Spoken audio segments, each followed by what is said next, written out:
Heartland has always understood that the deepest moments rarely arrive with noise.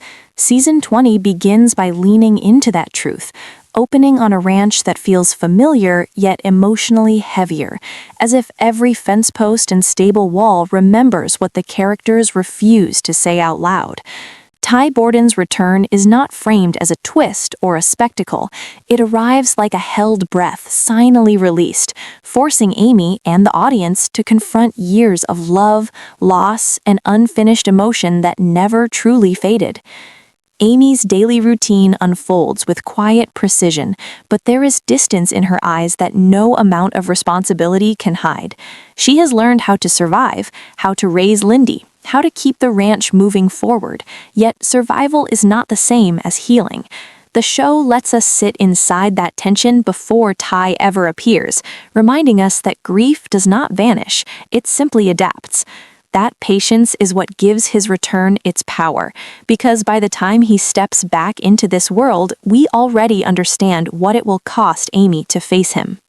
When Ty finally appears, the moment refuses melodrama. There is no rush, no swelling music demanding tears. Instead, there is stillness. Amy freezes, caught between disbelief and memory, her heart reacting before her mind can catch up. Ty is not just a person standing in front of her, he is every version of the life she lost and the woman she became without him. The brilliance of this scene lies in restraint. Amy does not collapse or celebrate, she processes, because that is what grief teaches you to do. Ty's presence immediately shifts the emotional gravity of the ranch. Conversations slow, movements become careful, even the silence feels heavier, charged with things unsaid. This is where Heartland excels, using atmosphere as storytelling. The ranch becomes a witness, holding the weight of shared history as characters struggle to find the right words. Ty does not arrive with answers or promises. He arrives with humility, aware that love does not erase pain simply by returning. Lindy's reaction cuts through that weight with unexpected clarity. She approaches Ty without fear, guided by instinct rather than memory. To her, he is not defined by absence, but by belonging. Her innocence reframes the moment, offering hope without denying the past. In her eyes, love has not expired, it has simply been waiting. That quiet acceptance becomes the emotional bridge between what was lost and what might still be possible. Around them, the family absorbs the shock in their own ways. Jack's calm recognition, Tim's guarded discomfort, and Lou's protective hesitation each reflect different responses to grief. No one reacts the same, and that honesty grounds the episode in reality. Ty's return does not fix anything, it exposes everything, setting the stage for conversations that can no longer be avoided. Those conversations promise transformation, discomfort, and emotional truth, reminding viewers that healing begins the moment silence finally breaks for everyone involved going forward. Jack's response anchors the episode with a quiet wisdom that only comes from years of watching people break and rebuild themselves. He does not rush Ty with questions or Amy with expectations. He simply acknowledges what is in front of him, understanding that some returns are not about undoing the past, but about honoring it.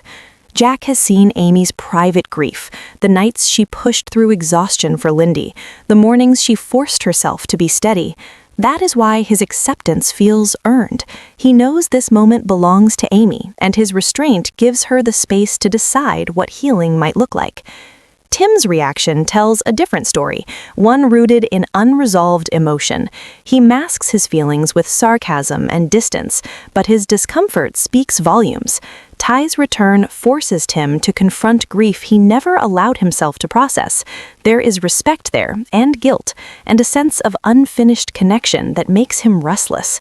His silence is not indifference, it is vulnerability without language, reminding us that strength often struggles to coexist with honesty. Lou stands between hope and fear, her instincts divided. As a sister, she remembers the cost of Ty's absence more than anyone. She watched Amy rebuild her life piece by piece, and the idea of reopening that wound terrifies her. Lose caution is not rejection, it is protection shaped by experience. Yet even she cannot deny the familiarity Tai brings, the sense that something long missing has quietly returned. Her hesitation reflects a truth many viewers recognize, that second chances rarely arrive without risk. Georgie's presence adds balance, shaped by her own growth. She understands that this reunion is layered, not simple.